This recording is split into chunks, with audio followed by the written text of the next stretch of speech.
Oke, kita mulai ya. Biaya materai ini sih saya singkat-singkat aja nih. Teman-teman singkat-singkat aja karena bisa dibaca sebenarnya ya. Biaya materai. Saya jadi apa objeknya? Objeknya ada dua ya. Pertama dokumen. Tentunya objeknya dokumen ya teman-teman ya. Ada dua jenis dokumen, yaitu dokumen yang dibuat sebagai alat untuk menerangkan suatu kejadian yang bersifat perdata. Yang kedua, sebagai alat bukti di pengadilan. Intinya sih itu ya.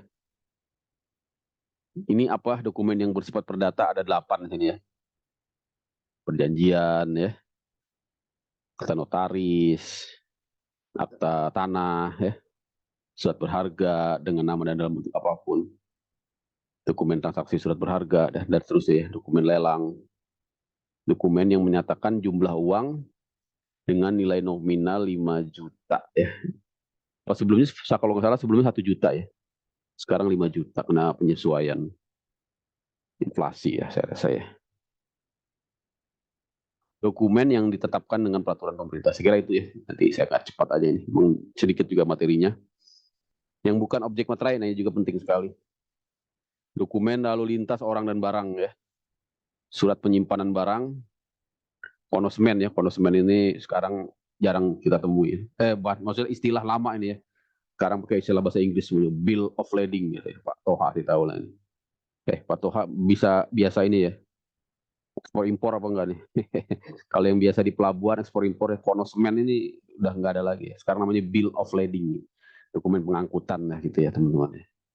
Yang menunjukkan kalau saya sih sehari-hari berurusan dengan pelabuhan ya. Dokumen of title ya, yang menunjukkan pemilikan dari suatu barang yang diangkut di atas kapal ya. Kalau di atas kapal namanya bill of lading, kalau di atas pesawat namanya airway bill gitu ya. Kemudian ada surat angkutan ya, penumpang barang ya, sama dengan bill of lading ataupun konosmen.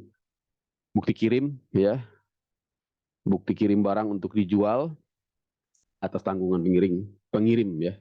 Ini yang tidak termasuk objek biaya materai. Ijazah juga ya, ijazah. Jadi kalau teman-teman dapat ijazah tidak perlu ditempeli materai. Ntar lagi ya. Ini semester berapa nih? 4 ya. Masih lama ya. Sabar aja. Dinikmati aja ya. Tahu-tahu nanti lulus. Ya Allah, tanggung ya. Jangan sampai berhenti.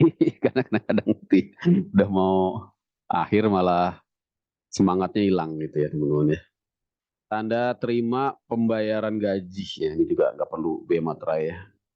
Uang tunggu, pensiun, uang tunjangan, ya dan seterusnya. Ya.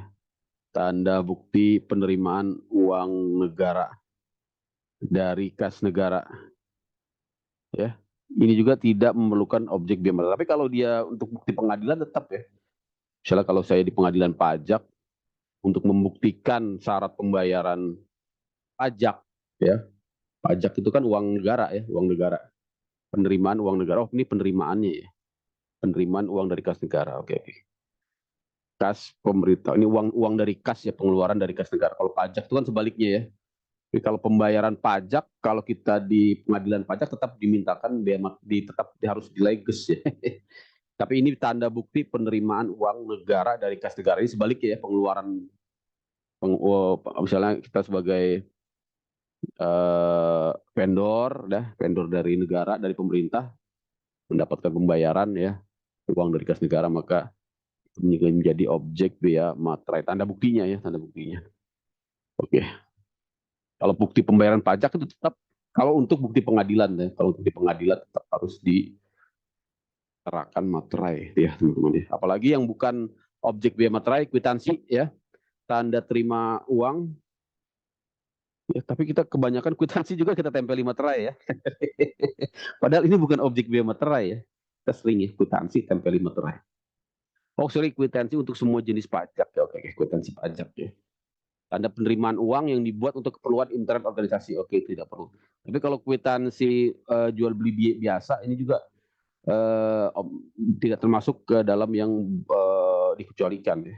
Surat gadai, tanda pembagian keuntungan, dokumen yang diterbitkan atau dihasilkan oleh BI. Oke, ada 9 ya teman-teman ya. Jadi kwitansi yang bukan objek bea materai ini adalah kwitansi untuk semua jenis pajak ya, bukti bayar pajak gitu ya. Nah itu tadi ya. Tapi kalau untuk di pengadilan ya, ini juga harus dimateraikan ya teman-teman ya. Harus dimaterai ya. Karena untuk bukti di pengadilan gitu. Walaupun dia bukan objek bea materai. Ya teman-teman ya. Ini prakteknya seperti itu. Karena kalau tidak ditempelkan materai, hakim tidak mau terima. Panitera juga di pengadilan tidak mau terima. Gitu ya. Siapa yang terutang? Pihak yang membuat dokumen yang dibuat secara sepihak ya. Untuk dokumen yang dibuat secara pihak, maka pihak penerima dokumen ya, penerima dokumen yang dibuat oleh dua pihak, maka masing-masing pihak atas dokumen yang diterimanya ya, dokumen berupa surat berharga ya. Untuk surat berharga, pihak yang menerbitkan surat berharga yang terutang ya, dokumen yang digunakan alat bukti pengadilan, pihak yang mengajukan dokumen di pengadilan ya, bisa tergugat ataupun penggugat, yang penting dia menggunakannya sebagai alat bukti gitu ya. Dokumen yang dibuat di luar negeri dan digunakan di Indonesia, maka yang terutang adalah pihak yang menerima manfaat atas dokumen. Itu ya kira-kira teman-teman ya.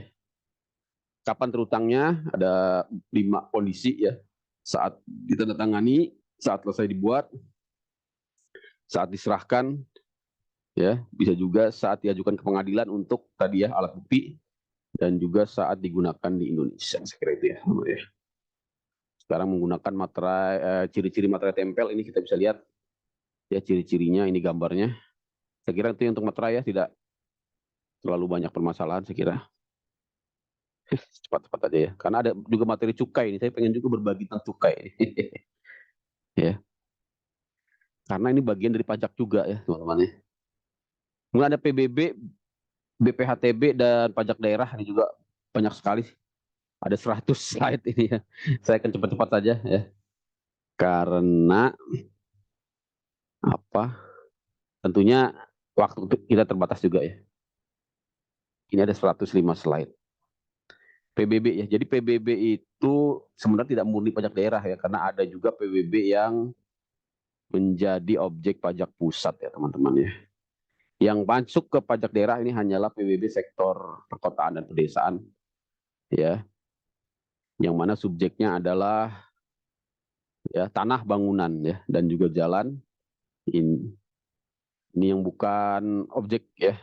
Sama seperti tadi bea materai, ada yang masuk objek, ada yang tidak masuk objek. Ya, kalau di PBB ini, PBB sektor pedesaan dan perkotaan ini ya, itu adalah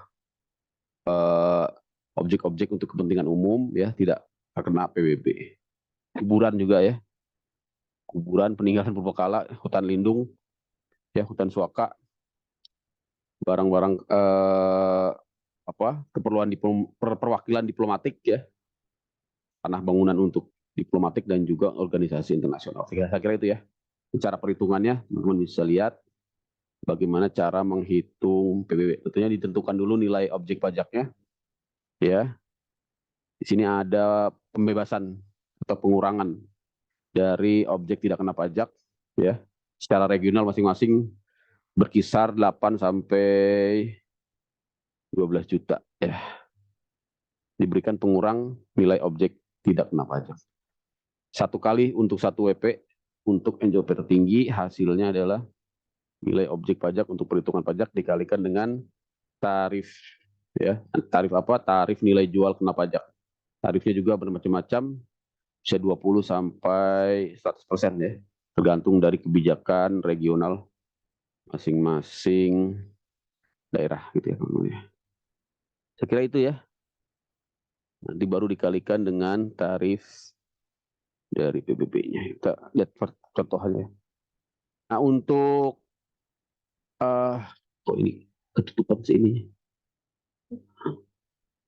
5% ya dikalikan dengan tarif PBB. Oke, intinya sih itu ya teman-teman ya. Jadi tinggal mengalihkan aja antara tarif dengan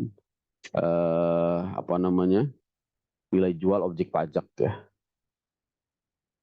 Kemudian ada yang tarifnya 40% untuk sektor perkebunan dan kehutanan, dan juga 20% untuk pertambangan. Nah, untuk sektor pertambangan ya, termasuk juga perkebunan dan kehutanan ini dikelola oleh pajak pusat, ya teman-teman ya. Dikelola oleh Direktorat Jenderal Pajak ya. Bisa turunin ke bawah. Jadi kenapa seperti itu? Nanti ada sejarahnya ya, nanti di slide berikutnya. Kenapa bisa ada yang masuk ke pusat, ada yang masuk ke daerah gitu ya.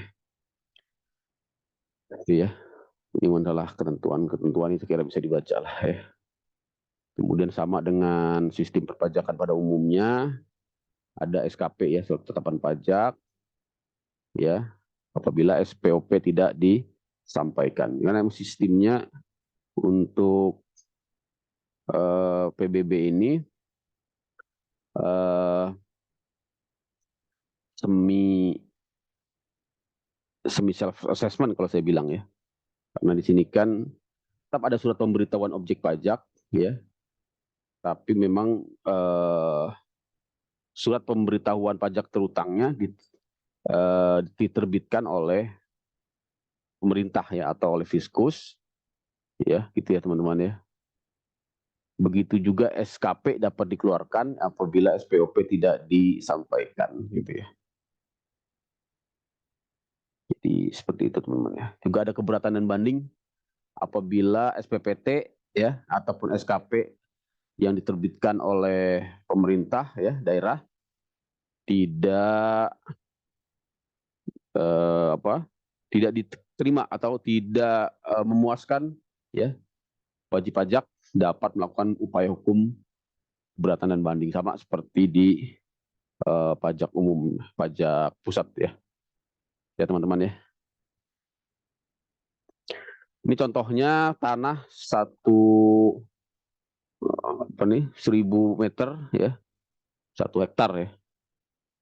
1 juta meter, 1 juta meter 10 hektar ya.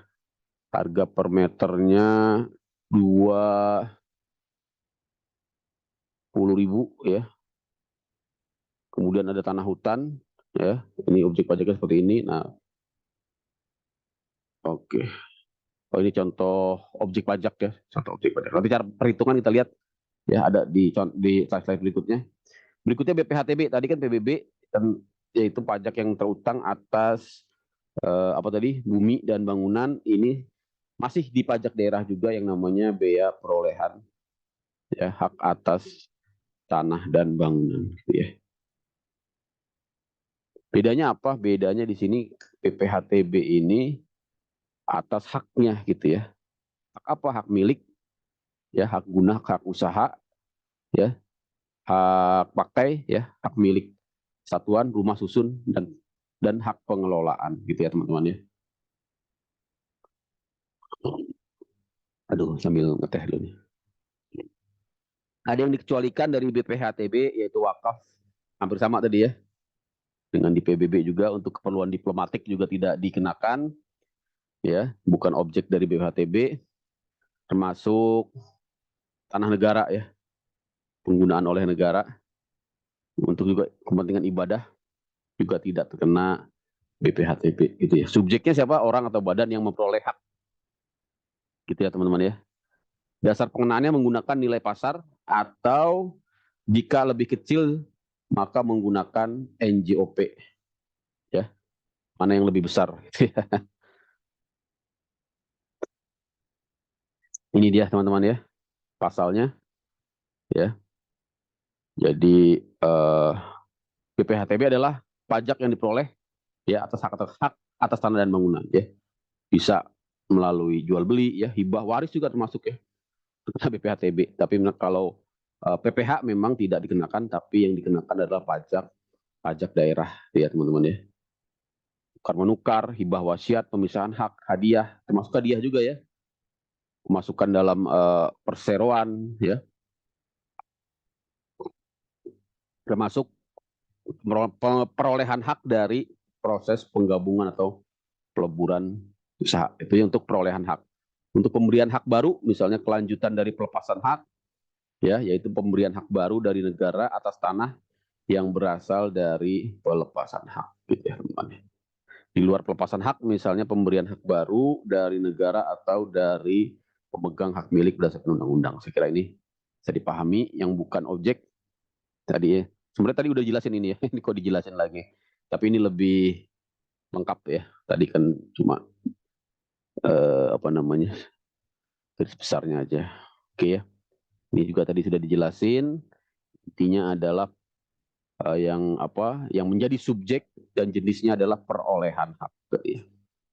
Nah ini tarifnya ya 5% dari dasar pengenaan pajak. Apa dasar pengenaan pajaknya? Nilai perolehan objek pajak kena pajak ya. Jadi apa itu? Ya, ada nilai perolehan objek pajak kena pajak, yaitu nilai perolehan setelah dikurangi dengan nilai perolehan objek pajak yang tidak kena pajak, yaitu dengan maksimal 60 juta ya, bisa lebih kurang kan karena ini di undang-undang apa BPHTB memberikan angka maksimal, tapi nanti tergantung dari kebijakan regional masing-masing daerah ya. Khusus untuk wasiat hibah ya, hibah dari wasiat maka lebih besar nilai tidak kena pajaknya sampai dengan di angka 300 juta gitu ya teman-teman ya. Kapan terutangnya? Pada saat diperolehnya hak. Tempat terutangnya di daerah tingkat 2 atau di tingkat 1 ya. Kurang bayar maka kena sanksi 2% sebagaimana halnya jenis-jenis pajak yang lainnya gitu ya. Dapat diterbitkan dalam jangka waktu 5 tahun daluarsa ya. Berdasarkan hasil pemeriksaan. Oke, saya kira ini contoh-contohnya ya, tarifnya 5%, ditentukan dulu nilai apa tadi? Nilai objek pajaknya, nilai perolehan objek pajak ya, kemudian dikurangi dengan nilai perolehan yang tidak kena pajak ya maksimal 60 juta, ketemu nilai perolehan objek pajaknya ya yang kena pajak, baru dikalikan tarif 5% jadilah diketahui nilai BPHTB-nya. Saya kira itu ya teman-teman ya. Ini contohnya untuk di wilayah DKI ya. Nilai tidak kena pajaknya berapa? 60 juta ya. Untuk warisan 300 juta, jadi dia pakai yang maksimal di sini ya untuk DKI. Ditetapkan secara regional oleh kabupaten kecuali DKI, Jakarta ditetapkan oleh provinsi ya. Jadi pajak BPHTB ini merupakan pajak tingkat kabupaten atau kota, kecuali untuk DKI Jakarta dia ditetapkan oleh provinsi gitu ya teman-teman ya. Untuk waris ya BPHTB-nya 50%. Ya, ada lagi kekhususan untuk BPHTB dari hasil waris ya teman-teman ya. Perolehannya dari waris dapat diskon 50%. Ini pengetahuan aja. Ya, tadi nilai perolehan sudah ya, kok ini diulang lagi. Ini slide itu banyak ulang-ulang nih. Dasar pengenaan ya, tadi sudah ya. Bisa nilai transaksi ya, atau nilai pasar mana yang paling tinggi gitu ya. Tujuannya apa? Tentunya biar tidak merendahkan harga gitu.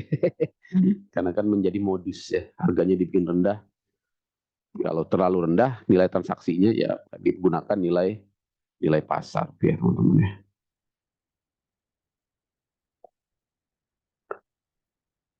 Oke. Bisa juga menggunakan NJOP di sini ya, NJOP PBB jika nilainya tidak diketahui ya, nilai perolehannya tidak diketahui. Oke. Ini ya tadi ya, karena waris ataupun hibah mendapatkan diskon 50% nih ya. PPHTB-nya. Satu utang tadi udah ya, tadi ulang lagi. Oke, ini saya kira sudah tadi. Tempat utang juga sudah di daerah tingkat 1 atau tingkat 2 ya. Provinsi atau kabupaten, khusus untuk DKI dia di provinsi gitu ya namanya. Cara pembayarannya self assessment sebenarnya ya. Jadi tapi kalau sudah melalui apa namanya taris ya, biasanya langsung urus sama notarisnya gitu ya. Tapi tetap kita yang bayar. Ya teman-teman. Ada juga yang bersifat official assessment kalau berdasarkan hasil pemeriksaan selama 5 tahun. Ya teman-teman ya. Bagaimana bentuk official assessment dengan surat tagihan? ya, harus dilunasi paling lambat 1 bulan, ya teman-teman. Kalau tidak terkena bunga 2%. Bisa mengajukan pengurangan, ya, sama seperti pajak pada umumnya, bisa mengajukan pengurangan, ya, sebanyak berapa? 50% gitu ya teman-teman ya. Kalau dikabulkan gitu ya. Oke ya teman-teman nih. Oke, bisa juga sampai 75% ya, dengan pertimbangan apa? Wajib pajak orang pribadi yang memperoleh hak baru melalui program pemerintah. Ini juga ada ya. Pengurangan BPHTB sampai 75% kalau dia mendapatkan haknya dari program pemerintah seperti misalnya PRONA itu ya, PRONA. Proyek Nasional Agraria. Ya, ini teman-teman bisa baca ya. Jadi ada berbagai pengurangan ya untuk BPHTB. Oke. Kira ini bisa dibaca fasilitas-fasilitas di bidang BPHTB ya. Bisa juga sampai 100% ya teman-teman ya. Untuk wajib pajak bank Mandiri yang memperoleh hak Bank Mandiri ini, maksudnya Bank Mandiri ya. Jadi Bank Mandiri ini dapat diskon BPHTB sampai 100% ya. Yang memperoleh hak atas tanah yang berasal dari Bank Bumidaya. Oh, ini peristiwa pada saat terjadinya dulu ya merger itu ya. Tentunya memang tujuannya dalam rangka menyelamatkan industri perbankan nasional khususnya BUMN ya. Pada saat terjadinya merger diberikan pembebasan sebanyak 100% itu ya teman-teman ya. Saya kira ini untuk diketahui ya. Oke, saya kira itu pajak. Nah, ini pajak penghasilan. Pajak pengalihan tanah dan penghasilan. Nah, tadi beda dengan BPHTB, sekarang penghasilannya. Jadi selain terkena pajak daerah BPHTB, ya pengalihan tanah dan bangunan juga dikena PPH. Jadi ada dua ya. Kalau orang biasanya menyebutnya pajak penjual dan pajak pembeli gitu ya. BPHTB itu pajaknya pembeli ya. Walaupun bisa saja disepakati yang membayar, yang menanggung pembeli semua misalnya. Tapi secara tanggung jawab subjek untuk BPHTB itu pembeli, orang yang memperoleh hak pembeli itu ya. Kalau penghasilan orang yang pajak penghasilan PPHTB ya, ada BPHTB, ada PPHTB ya. PPHTB pajak penghasilan atas tanah dan bangunan itu pajak oleh dari sisi penjual ya. Tarifnya juga sama 5% ya. Dari apa? Dari bruto nilai pengalihan tanah dan bangunan ya. Jadi dari benar-benar dari nilai transaksi brutonya. Ya teman-teman ya. Dan ini bersifat final. Ya bersifat final ternyata ya. Jadi tidak bisa diakumulasi di dalam SPT tahunan si penjual ya, karena sifatnya final. Ya teman-teman ya. Bisa juga diajukan keberatan tentunya ya, baik tadi BPHTB maupun PPHTB apabila terbit SKB ya, surat ketetapan pajak kurang bayar. Ya teman-teman ya, nanti keberatan kita bahas sendiri di slide berikutnya. Begitu juga banding tidak akan saya bahas karena ada slide sendiri tentang keberatan dan banding. Ya, sanksi seperti biasa 2% ya. Sanksi bagi pejabat ini ya, agar senantiasa memperhatikan pembayaran BPHTB ya, terutama untuk notaris, PPAT, pejabat lelang ya.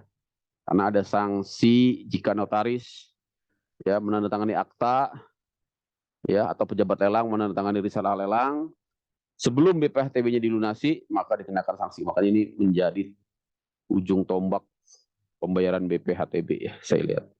Notaris, PPAT, dan pejabat lelang ini. Ya teman-teman ya, ada sanksi-sanksinya ya. BPHTB karena pengelolaan 0% ya.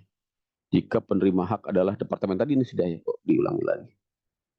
Oke, contohnya ya, contoh perhitungan BPHTB. Bank BRI memperoleh hak pengelolaan sebidang tanah 15.000 ya dari pemerintah untuk satu lahan di Malang. Ya. Harga pasar 12 juta per meter, hitung BPHTB-nya. Ya, pertama dicari dulu apa nilai jual, nilai yang tidak kena pajak ya, NJOP, nilai jual objek pajak, objek perolehan tidak kena pajak ya. Di Malang sebesar 50 juta ya, jadi tidak sampai batas maksimal 60 juta. Malang cuma memberi 50 juta ya teman-teman ya. Sehingga dikurangkan dari angka total harga transaksinya ketemu angka 180 M ya. Tarifnya berapa? 5%. 180 M dikurang 50 juta, sorry ya. Nilai transaksi 180 M dikurang 50 juta, tinggal berapa? Tinggal 179, dikit-dikit sekali ya pengurangannya, karena 50 juta dibandingkan 180 M ya. Intinya seperti ini ya, teman-teman bisa lihat, tidak terlalu berat saya kira. Kalau contoh lain dari Tuan Chandra, saya kira ini dibaca aja ya. Intinya apa? Karena ini warisan ya, tadi ada pembebasan 50% ya dari tarif normal 5% ya teman-teman ya. Jadi tarifnya hanya 2,5% untuk warisan ya.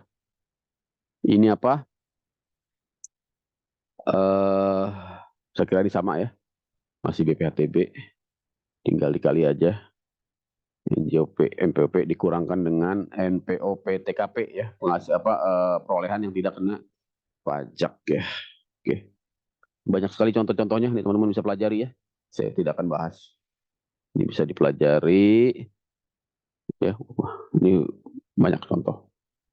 Nah, sekarang bagaimana pembagian porsi ya, pembagian apa? Wewenang ataupun hasil pajak ini ya. Jadi ada yang disebut dengan desentralisasi PBB ya, di mana sektor P2 itu tadi ya, perkebunan dan pertambangan, ya perkebunan dan pertambangan ya. Diharapkan bukan perkebunan dan pertambangan, P3 tadi yang P2 itu pedesaan dan perkotaan ya.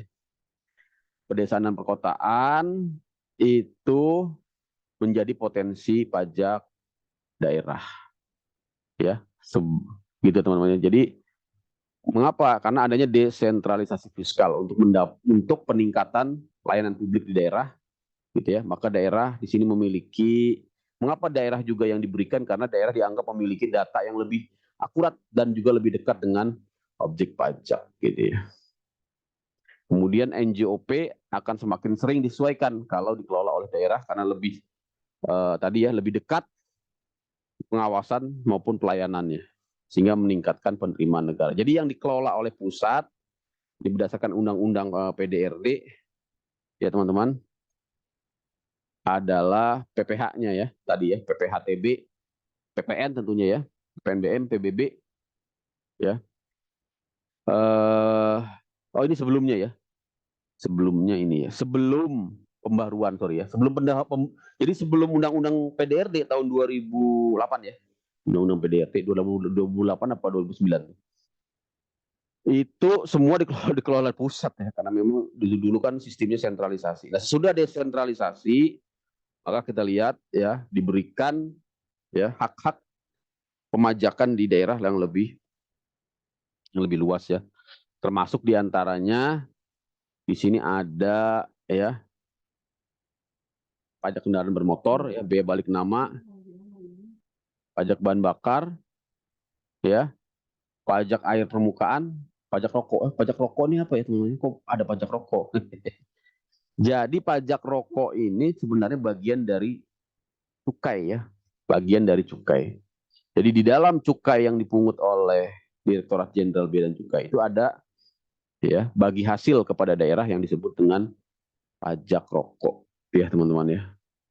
Jadi yang memungut bea cukai di dalam rokok ya, setiap batang rokok yang dihisap dihisap ya, yang diproduksi ya oleh eh, apa oleh pengusaha rokok ya teman-teman ya. Ada pajak hotel, pajak restoran, pajak hiburan, pajak reklame, pajak penerangan jalan, pajak mineral bukan logam dan batuan, banyak sekali ya. Pajak parkir, pajak air tanah, pajak sarang burung walet. Pajak sarang burung walet juga ada ya. Jadi dia teman-teman, jadi sesudah pembaharuan Undang-Undang PDRD, pajak daerah dan retribusi daerah, maka unsur PBB ini sebagian dialihkan menjadi pajak daerah. Apa itu? Yaitu sektor pedesaan dan perkotaan. Ini ya nomor 1 dan nomor 2 di atas ini. Sedangkan perkebunan, kehutanan, dan pertambangan masih dikelola oleh pemerintah pusat, dalam hal ini Direktorat Jenderal Pajak. Ya teman-teman ya.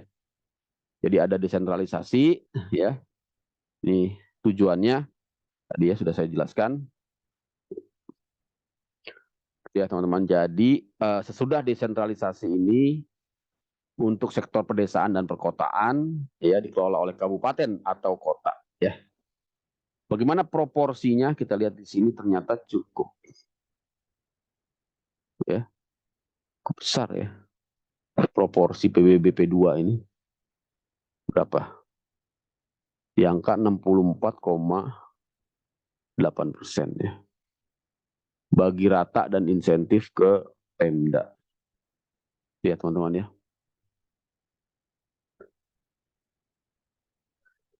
Saya kira ini bisa dibaca ya, PBB P2. P2 itu apa? Pedesaan dan perkotaan. Bagaimana pelaksanaannya ya.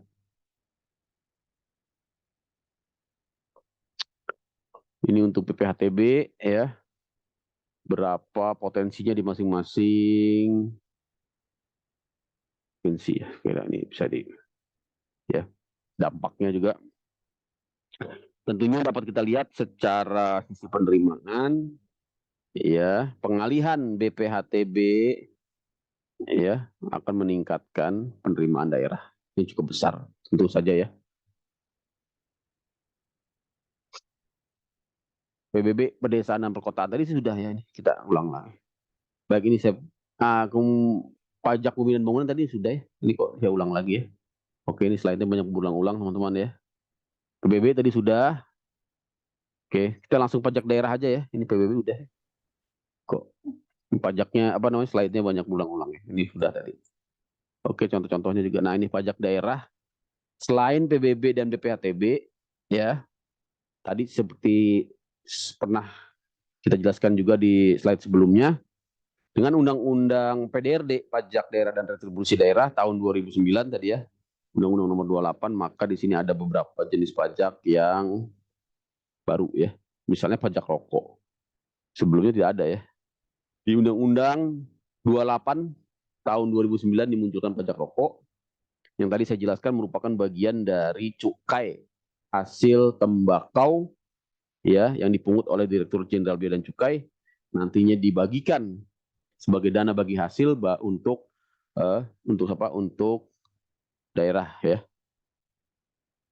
Kemudian juga ada pajak air permukaan ya, pajak air bawah tanah. Ini yang baru ya, pajak air permukaan. Jadi dipisah dengan pajak air bawah tanah ya. Oke, pajak bahan bakar ya. Bea balik nama sih sama ya. Nah, tadi ya pajak rokok tidak lain adalah pajak yang dipungut oleh DJBC ya, tapi dia kemudian dibagikan ke daerah dalam bentuk apa? Dalam bentuk dana bagi hasil. Berapa tarifnya? 10% dari cukai rokok ya. Dari pendapatan cukai rokok 10%-nya ya. 10%-nya dibagikan kepada daerah. Ya, untuk apa? Agar terdapat keseimbangan antara beban cukai yang harus dipikul oleh industri rokok dengan kebutuhan fiskal nasional dan daerah. Ya teman-teman ya. Jadi sekarang sudah tahu yang dimaksud dengan pajak rokok.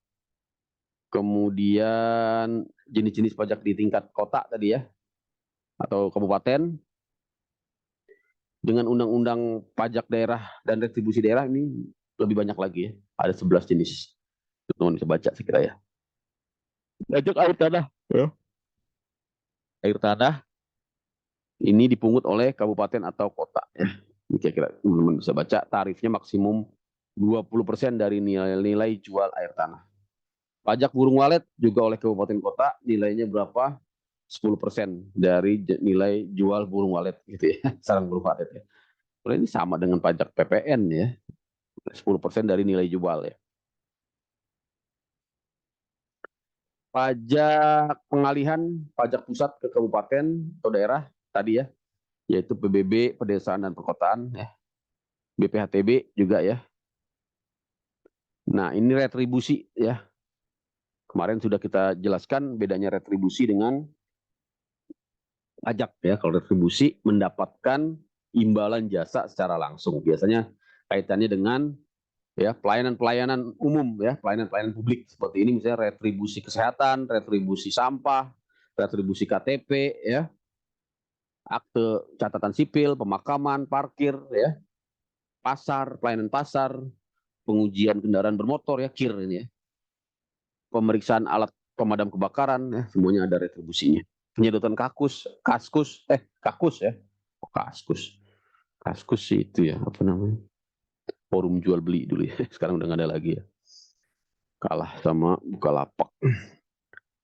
Pengolahan limbah cair ya teman-teman ya, pendidikan dan telekomunikasi. Saya kira ini bisa dibaca.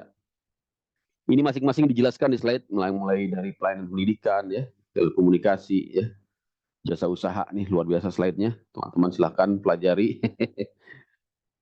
Saya bersyukur juga sama yang membuat slide ini, bukan saya yang buat ya. Saya cuma jelasin aja. Oke. Perizinan ya dan seterusnya. Itu ya teman-teman ya. Kemudian ada pajak restoran ya. Kira ini bisa dibaca. Untuk DKI ya 10% ya teman-teman ya. Ada juga yang 0% ya untuk pajak hiburan ya. Bioskop 10%, senian lokal 0%, musik tari 5%, ya. Ada juga yang 15% untuk yang berkelas internasional. Kontes kecantikan 0% ya macam ya. Yang berkelas nasional 5%, internasional 15% ya. Ya. Non komersial 0%, komersial 10%. Saya kira ini ya. Diskotik, oh masuk juga sini ya. Diskotik, karaoke, ya, klub malam ya, pub, wah ya, dipajaki juga ya ternyata ya teman-teman ya, 25% ya. Ini nggak usah lah masuk-masuk ke situ ya. Pajaknya gede. Iya Pak Toha ya. Mana Pak Toha masih ada nggak nih? Oh masih ya Pak Toha ya. Monitor terus Pak. Monitor Pak ya. Ternyata iya, pajaknya 25% Pak Toha. Jangan main-main ke situ Pak. Iya saya juga. Untung ya. Bahaya. Iya, untung udah nggak lagi. Berarti pernah kalau udah nggak lagi. Ternyata pajaknya 25%. Tapi ini menyumbang penerimaan juga berarti ya? Iya tuh Pak. Pikir Sama. biaya anak sekolah Pak sekarang mah. Oh iya, buat beli beras aja Pak. Betul Pak. Wah ini juga ada yang 30% nih Pak ya. Panti pijat ini Masya Allah. Ya, ternyata yang haram-haram tuh malah pajaknya tinggi ya. Termasuk cukai juga ya.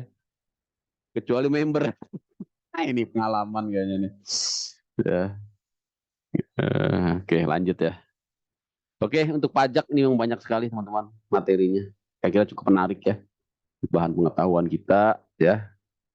Intinya memang pajak ini menganut sinteks tadi ya. Pajak dosa ini kayaknya. Lihat aja ya 35% ini ya. Yang tambah banyak dosanya, tambah besar pajaknya. Oke. Kita lanjutkan ya.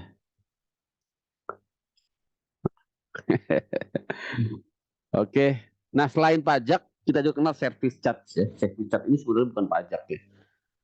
Bukan pajak. Karena dia ini masuk ke dalam definisi service charge ini adalah uang administrasi, uang servis ya, sebelum dibagi kepada pekerja yang dilakukan oleh pengusaha. Jadi dia sebenarnya bagian dari harga harga jual ya. Setelah terkumpul dilakukan pembagian uang servis sesuai dengan kesepakatan antara pengusaha dengan pekerja gitu ya. Jadi ini ada kesepakatan antara pengusaha dengan pekerja untuk memungut ya service charge. Jadi tidak ada hubungannya dengan penerimaan negara yang murni di sini antara pengusaha dengan pekerja ya. Tapi nanti permasalahannya pembagiannya gini ya, berapa porsinya. Di sini ada juga di share di hukum online, di share artikel gugatan uang pelayanan jasa karyawan Hotel Mulia. Ini mungkin ada permasalahan antara karyawan di hotel itu kaitannya dengan perjanjian kerjasama, salah satunya pembagian uang servis ya, service charge ini mungkin pastinya untuk pemilik hotel lebih besar gitu ya. Nah, ini salah satu contoh kasus saja kita bisa pelajari. Saya kira itu ya. Service charge ini jadi tidak ada kaitannya dengan, saya kira bisa dipahami lah ini. Penerimaan negara ya, karena murni, tapi diatur juga ya, diatur. Di sini maksimal 10%. Diatur di mana di SE ya. SE 04 tahun 99 dan Permen ya 02 tahun 99 gitu ya, teman-teman ya. Bebannya berapa? 5% ya atau 10%. Tapi di sini dibatasi maksimal 10% gitu ya. Oke, untuk service charge saya kira bisa kita pahami ya. Gitu ya teman-teman. Oke, apa sih ini service charge? Penghitungannya. Pada prakteknya tidak terdapat keseragaman cara penghitungan service charge dan pajak restoran ataupun pajak hiburan. Masih saja ditemui cara penghitungan ya, ini ya. Jadi ini permasalahan service charge ya. Oke. Ini menarik sudah ya masalah service charge ini. Silakan dipelajari lagi teman-teman.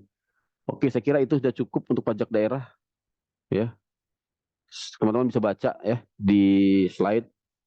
Mungkin sedikit cukai kali ya teman-teman ya, sayang kalau kita nggak belajar cukai ya. Jalan menuju neraka besar pajaknya, tapi ramai gitu ya Pak Haji ya. Itulah ya.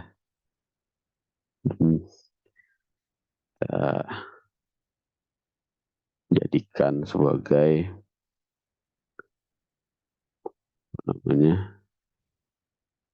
pelajaran ya. Cukai ya teman-teman, ini juga sama senada dengan pajak sinteks tadi ya. Sinteks, pajak dosa ya. Karena yang dipajaki adalah yang enak-enak gitu ya kata Bang Haji ya. Mana tadi slide-nya ya, saya lupa naruhnya di mana. Di sini download. Oh, cukai belum saya download ya. Oke, kita masuk dulu ke Google Drive ya teman-teman ya. Mana Google Drive-nya, ini dia. Cukai ya, nih teman-teman bisa baca juga. Cukai ini sebenarnya bagian dari pajak juga ya. Tapi memang tidak begitu banyak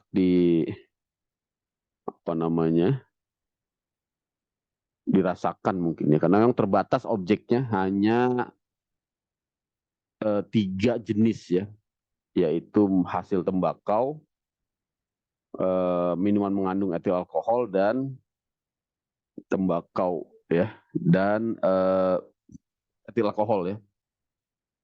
Jadi cukai itu ya disebut juga sin itu dosa, sinteks ya, pajak dosa. Kenapa? Karena dia konsumsinya dibatasi ya. Peredarannya diawasi ya, karena berdampak negatif bagi masyarakat ya. Dasarnya apa?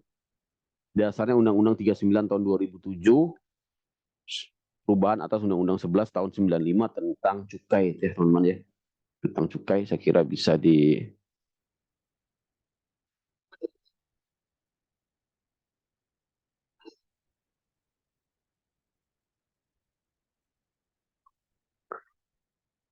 ya. Jadi fungsinya apa? Fungsinya adalah selain untuk reguleran, juga memang untuk di Indonesia ini masih juga berfungsi sebagai budgeter ya untuk penerimaan negara. Jadi teman-teman perlu pahami itu, sulit untuk memberantas tadi itu ya barang-barang tersebut ya, karena memang masih ada keperluan negara untuk untuk penerimaan ya.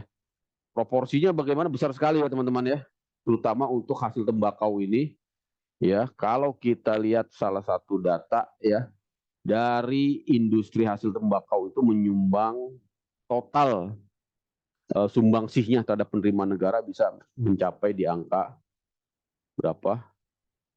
Di angka 60% ya. Bisa sampai 60%, teman-teman. Sampai berapa? Bisa sampai 60%. Luar biasa ya.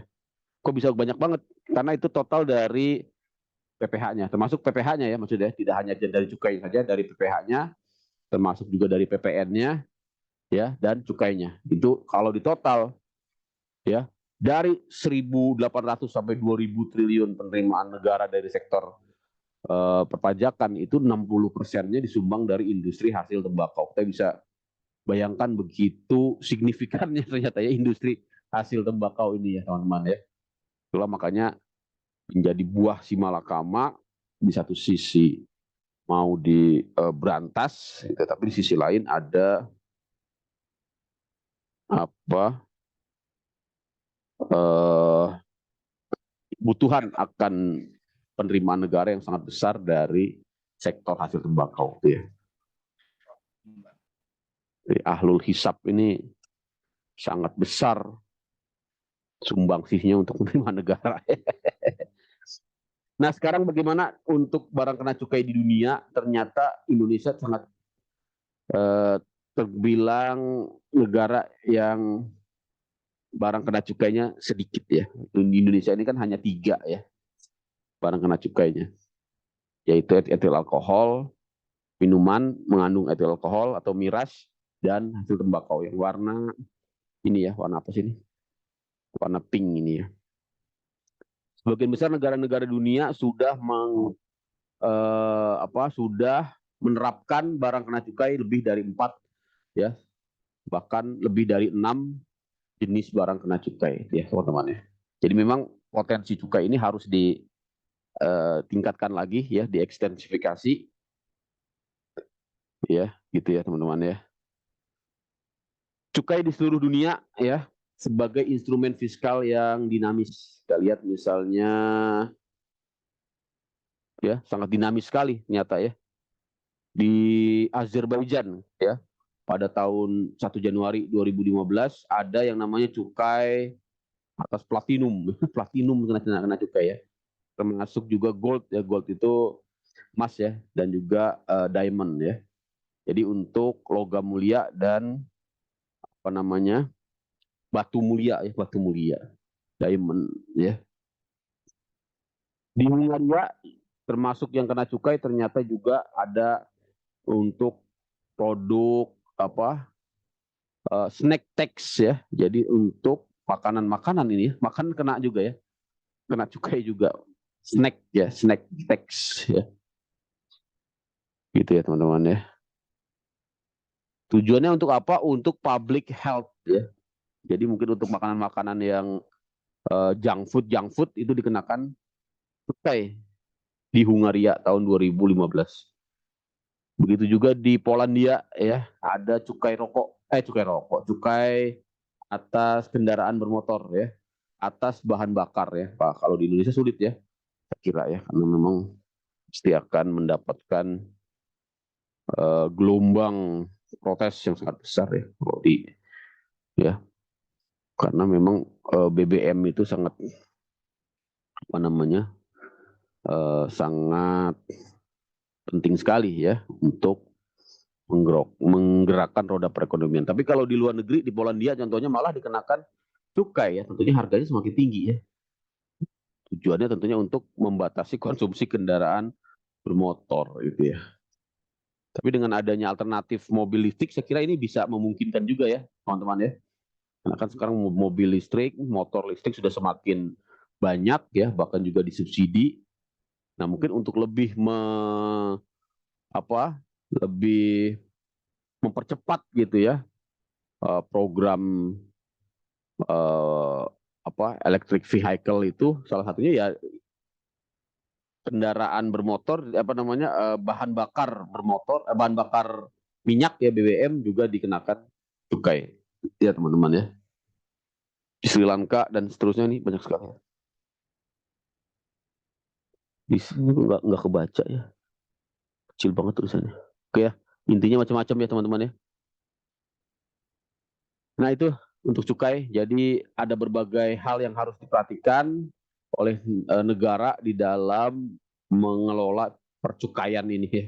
Selain aspek kesehatan, aspek pendapatan negara, juga aspek tenaga kerja ya, karena industri hasil tembakau terutama juga sangat padat karya ya, banyak sekali tenaga kerja yang terlibat, mulai dari petani tembakau, termasuk juga ya karyawan-karyawan buruh-buruh yang ada di perusahaan-perusahaan rokok untuk melakukan produksi hasil tembakau rokok ya, teman-teman.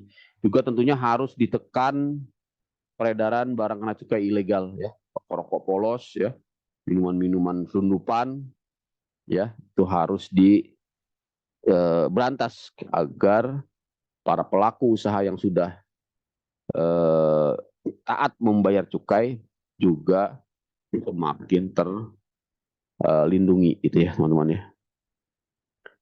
Secara makro juga harus dilihat dari kebijakan cukai ini harus mendorong produktivitas ya, gross domestic product, dan juga sejalan dengan tingkat inflasi gitu ya teman-teman. Nah, kemudian bagaimana untuk cukai ini kaitannya dengan alokasi dana ya, karena di sini tadi kita sudah baca sebelumnya ada yang namanya pajak rokok ya. Jadi selain untuk keperluan nasional ya, dana cukai juga dialokasikan sebagai dana bagi hasil.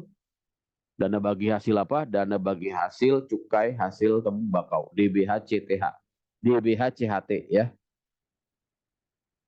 Dan pajak rokok yang diperuntukkan untuk peningkatan kualitas bahan baku ya, pembinaan industri, kegiatan sosial, sosialisasi ketentuan di bidang cukai, itu ya teman-teman ya. Pemberantasan BKC ilegal mendukung program Pemda ya.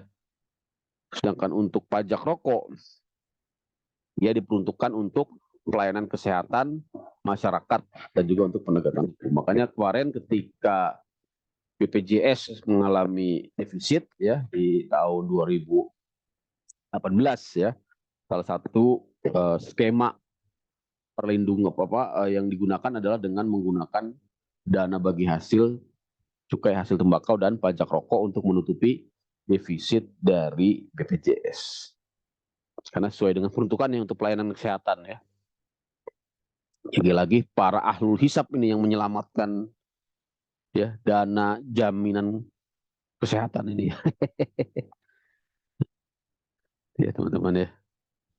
Nah ini ya tadi saya katakan kontribusinya 80% loh kan teman-teman ya. Luar biasa ya. Kontribusinya 80% ya. Nggak bisa bayangkan ini ya. Karena tadi itu ya besar sekali gitu ya. Oke ya teman-teman. Kemudian karakteristiknya untuk barang kena cukai ini macam-macam ya. Sebagian besar sangat bersumber dari home industry ya, rokok-rokok yang ada di daerah-daerah itu ya. Bahkan sampai juga yang bersifat perusahaan multinasional ya. Jadi macam-macam ya.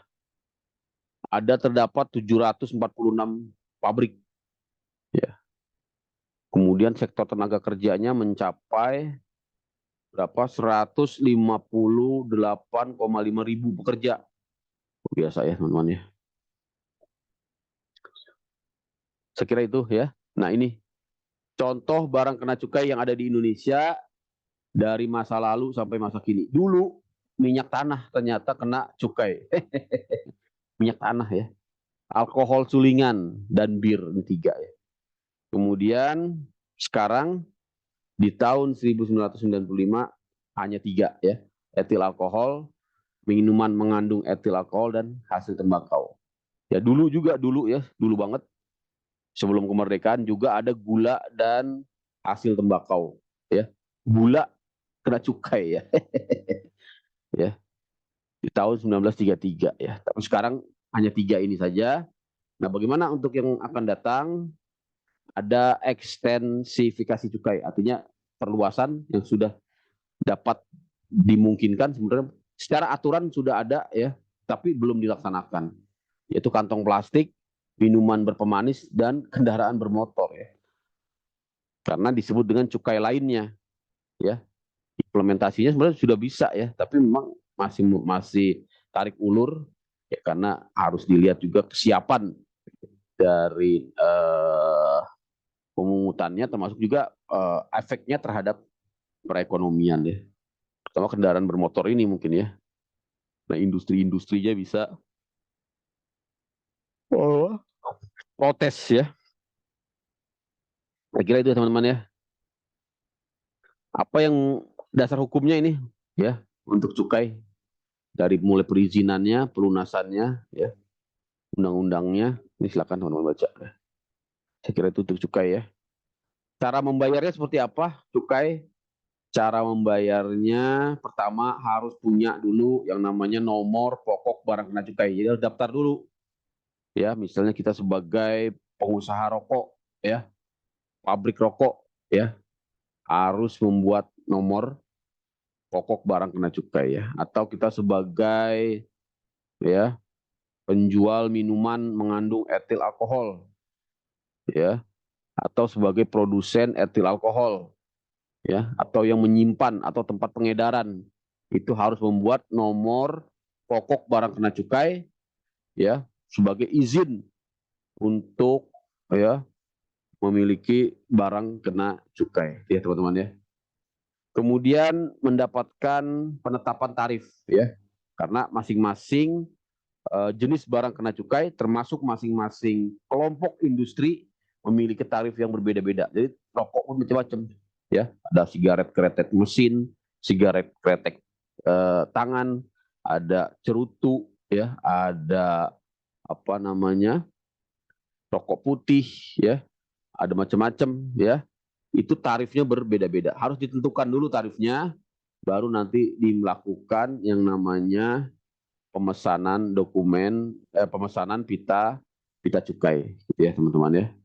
Kemudian sesudah dipesan pita cukainya tersebut, ya, dan dikirimkan, ya, baru perusahaan, ya, atau pengusaha pabrik melakukan yang namanya produksi, ya.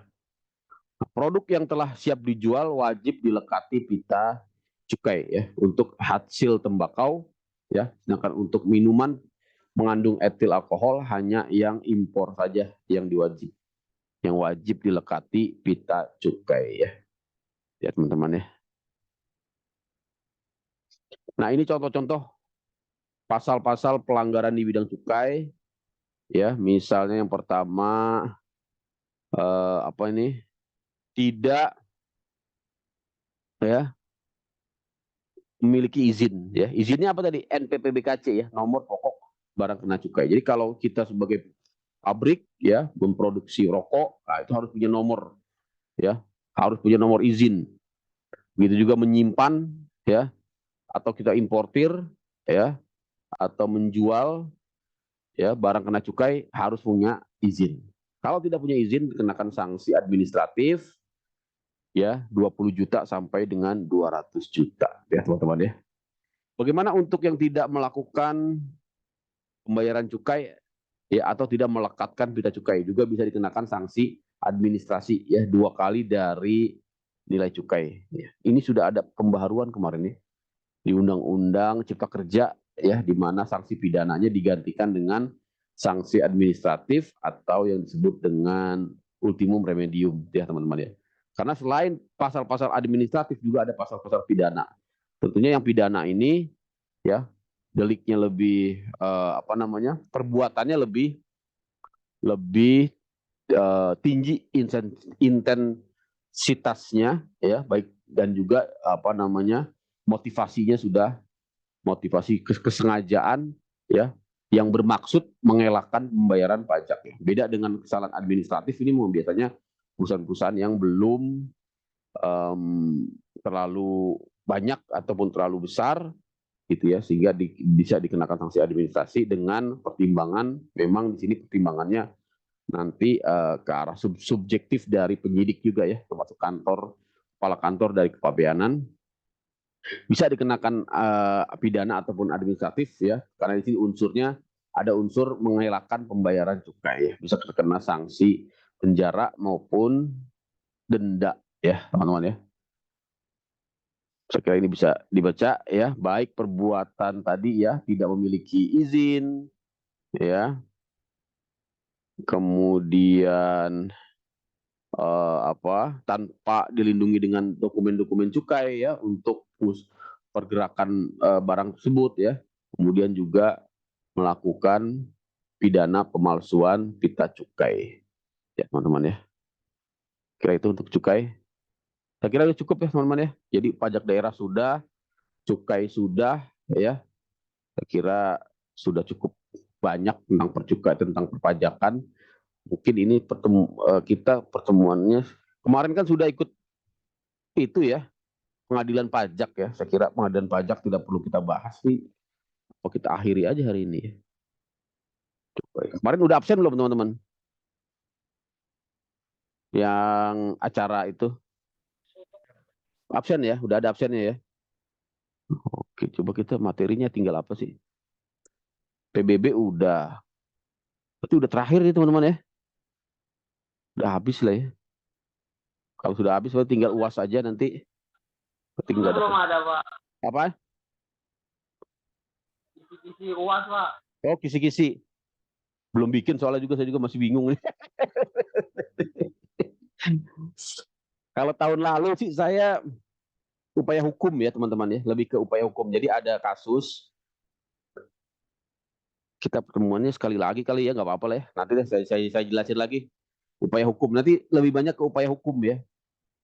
Soalnya soal kasus hitung-hitungan sih saya nggak ngeluarin hitung-hitungannya karena memang bukan porsinya lah hukum pajak untuk hitung-hitungan ya. Kalau mau hitung-hitungan nanti ikut brevet aja ya teman-teman ya. Saya nanti lebih ke kasus misalnya ada seorang pengusaha disita barangnya, bagaimana upaya hukumnya gitu ya. Tapi kalau kemarin nyimak itu sih kurang ya. Nanti sekali lagi aja lah ya. Kita sekali lagi pertemuan lagi ya. Kalian kita bahas UAS. Biasanya itu tentang upaya hukum ya. Kemudian tentang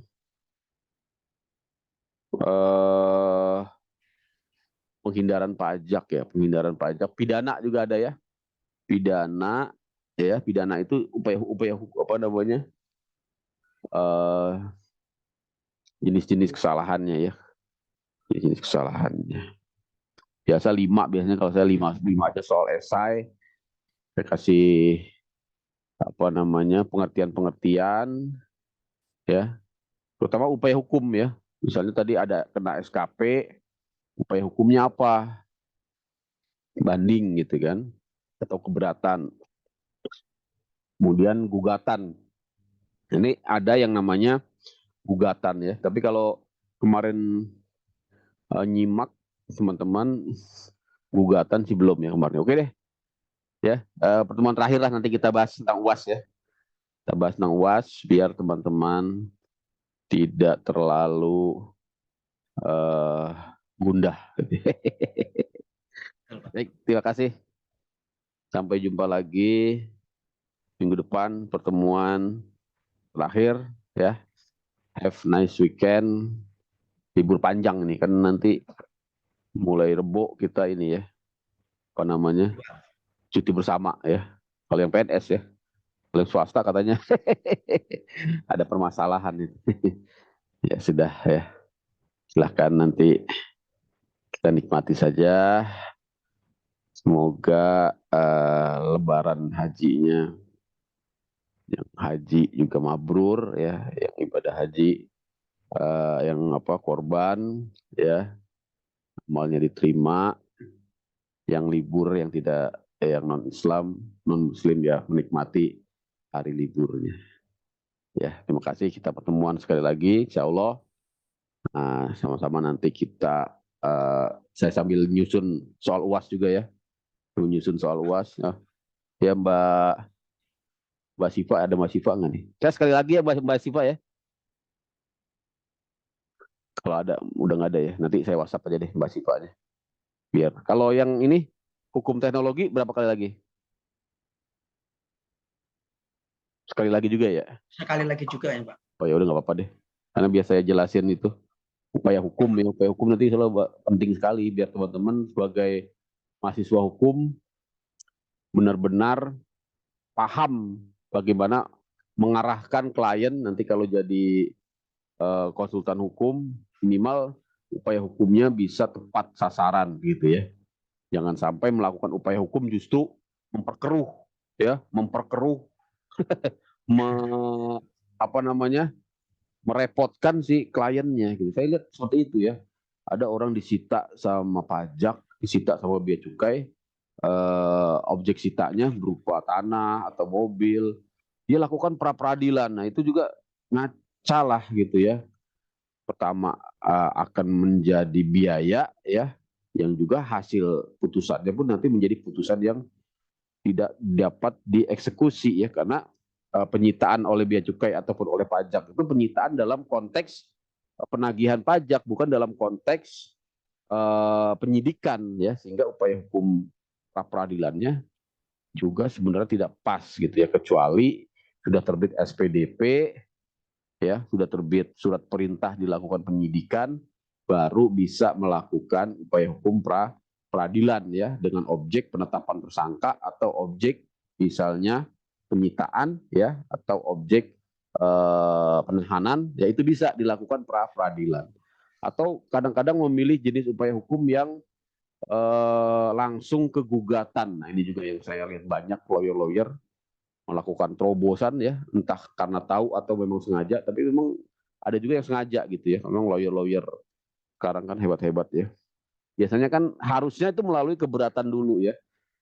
Keberatan atau melalui proses pembatalan ketetapan di internal pengadilan, di internal DJP ya, baru dilakukan gugatan ke pengadilan pajak. Tapi beberapa lawyer langsung melakukan upaya hukum gugatan ke pengadilan pajak, dan itu pun bisa nanti berakibat pada upaya hukum yang sia-sia karena akan ditolak oleh pengadilan pajak ya. Saya juga melihat banyak menempuh jalur gugatan ya. Apakah efektif melakukan gugatan ke pengadilan pajak? Karena ada juga sarana yang lain, yaitu keberatan dan banding. Bedanya apa antara gugatan dengan keberatan banding? Nanti kita bahas besok. Ya, intinya dapat saya sampaikan, bedanya adalah di jenis ya sengketanya. Kalau gugatan itu masuk ke dalam sengketa prosedural sebenarnya, sedangkan banding, keberatan dan banding masuk ke sengketa material. Nah, kelemahan dari sengketa prosedural ini yang saya lihat adalah kalaupun nanti dikabulkan gugatan di pengadilan pajak ya, maka proses pemeriksaannya bisa diulangi lagi. Proses penerbitan skep surat ketetapan pajaknya bisa diulangi lagi walaupun gugatan sudah dikabulkan dan dinyatakan tidak sahnya suatu tindakan penagihan ataupun tindakan penetapan yang dilakukan oleh Fiskus ya teman-teman ya. Jadi besok kita bahas, ini sangat menarik tentang upaya hukum ya. Kemudian juga yang membuat hukum pajak ini menjadi cukup rumit ya, yaitu upaya hukumnya ternyata bermacam-macam ya, dan itu menimbulkan kebingungan tersendiri. Kenapa tadi ada yang namanya gugatan, ada yang namanya keberatan, ada yang namanya banding. Belum lagi kalau kita lihat nanti di Undang-Undang Penagihan Pajak dengan surat paksa, ada yang namanya upaya hukum berupa perlawanan pihak ketiga ya. Bisa juga nanti gugatan ke pengadilan negeri gitu ya. Belum lagi nanti ada gugatan ke PT UN. Akhirnya memang menjadikan peluang untuk permasalahan hukum semakin jauh dari penyelesaian sengketa ya, malah yang timbul adalah forum shopping ya. Forum shopping itu artinya lawyer-lawyer itu memang ya membutuhkan banyak forum ya untuk terus beracara ya. Akhirnya memang kadang-kadang ya bisa merugikan klien juga ya, karena dana untuk beracara kan banyak harus dikeluarkan gitu ya, dan seorang lawyer biasanya memang sangat diuntungkan dengan banyaknya kasus gitu ya. Ini harus benar-benar dimitigasi oleh perusahaan ketika melakukan upaya hukum ya. Jangan sampai upaya hukum itu justru semakin memperkeruh keadaan, semakin mempertinggi kos ya. Bukannya persoalan pajaknya selesai ya, justru tadi ya, pertama memperkeruh itu artinya hubungan antara wajib pajak dengan Direktur Jenderal Pajak ya atau pemerintah juga semakin tidak harmonis ya, karena biasanya menggunakan cara-cara yang kurang tepat ya, kurang proporsional ya. Dapat saya kasih contoh ya, itu tadi ya, melakukan gugatan pra peradilan ya, atau menggunakan mekanisme apa namanya, kalau saya lihat banyak juga menggunakan medsos gitu ya, people power gitu ya, people power ya, sehingga akibatnya hubungan antara perusahaan dengan pemerintah menjadi tidak kondusif ya, tidak kooperatif ya. Ini yang harus kita sebagai orang hukum juga kita harus bisa melihatnya dengan bijak ya. Saya pernah seperti itu ya. Jadi ada lawyer ngancam-ngancam gitu ya. Oh, dalam 2 kali 24 jam barang saya tidak dilepas, oh, gitu. Ngancam gitu ya ke saya, bukan ke saya ya, ke pimpinan saya ya. Dalam 2 kali 24 jam barang ini tidak dilepas, maka saya akan gunakan people power. Wah, ini kan nggak pas ya seorang lawyer gitu ya. Akibatnya apa nanti ya? Akibatnya tentunya akan ada ya law of attraction ya, law of attraction artinya perlawanan juga ya dari pihak ya, karena kan kalau pemerintah diancam-ancam begitu ya bukannya ini ya, karena kan apa namanya akhirnya kan menjadi tidak menyelesaikan masalah gitu ya, karena ya tetap aja namanya tindakan penyitaan itu kan ada dasarnya kan, dan tinggal diuji saja dasarnya itu di pengadilan ya. Pengadilannya apa? Nah ini pun harus tepat memilihnya ya. Jangan sampai salah memilih pengadilan ya, karena begitu tadi banyaknya jenis pengadilan di Indonesia ini ya, salah memilih jenis pengadilan berakibat pada upaya hukumnya juga semakin berlarut-larut ya. Kadang-kadang mengajukannya ke mana? Tadi ke pengadilan tata usaha negara ya. Memang dia menang di pengadilan tata usaha negara, tapi apakah putusannya bisa dieksekusi?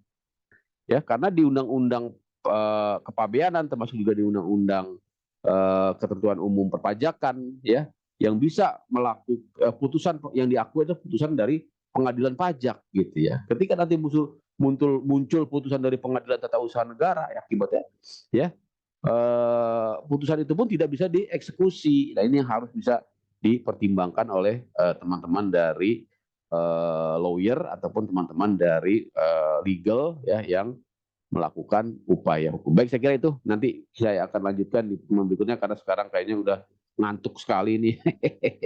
Ya, kita lanjutkan lagi di besok terakhir ya. Assalamualaikum warahmatullahi wabarakatuh. Selamat malam. Have a nice weekend ya. Saya izin pamit undur diri. Oke, terima kasih. Ya. Terima kasih ya Pak. Ya, Terima kasih, Pak. Terima kasih Pak. ya.